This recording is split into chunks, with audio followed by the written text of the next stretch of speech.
Hello and welcome to 30 Days to Learn Photoshop. I'm Ben Gribbin and today we'll be looking over our course and we're going to find out exactly what we'll be learning in it.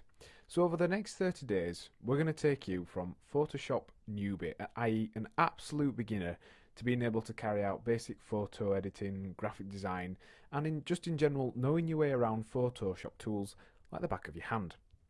Now, Photoshop is one very flexible tool and it's ideal for photographers, for those who wish to carry out perhaps colour correction and tweak the pictures, right up to movie makers who use it along with effects editors to create the visuals that we see in many feature films today. It can be used to create print files. It's been adopted by the web design community as their go-to app for creating beautiful web graphics. In short, Photoshop can do it all. And learning Photoshop is going to open up so many avenues for you to explore. But in this course, we're going to focus on taking you from zero Photoshop knowledge to being able to navigate around and utilise it like a pro.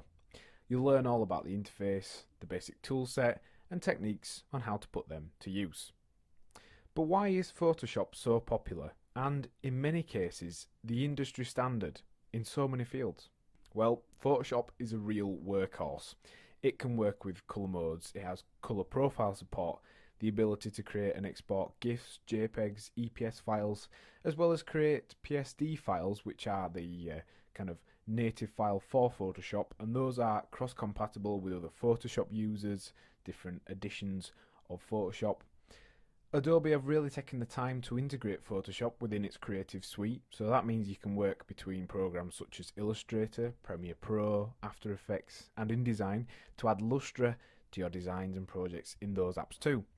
Coupled with Photoshop's ability for add-ons such as brushes, patterns, styles, and actions, it offers a foundation from which to create just about anything you want visually.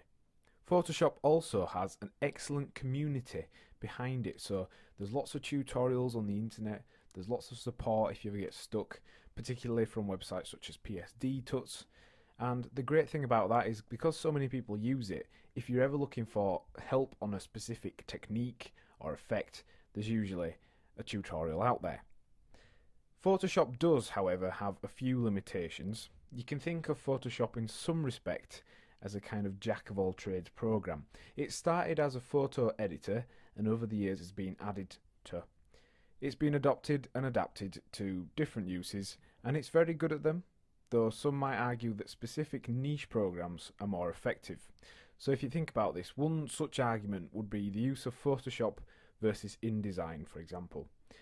InDesign is a program specifically designed for creating print documents.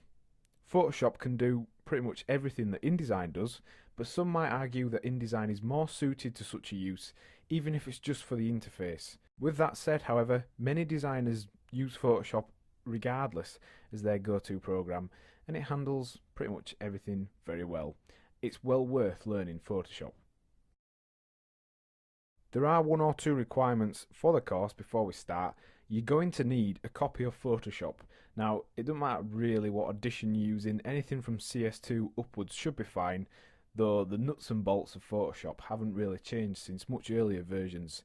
So again, don't worry if you have Photoshop 7, you should be able to follow along just fine. That goes as well if you're using Windows or Mac.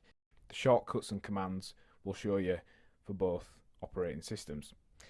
You'll also need a computer that meets at least the minimum requirements for Photoshop support, and pretty much every basic computer nowadays should be able to run Photoshop at some level. So in today's lesson we've discussed what will be covered in 30 days to learn Photoshop, and also why Photoshop is used, and just to recap, that's for flexibility, its community support and powerful editing features.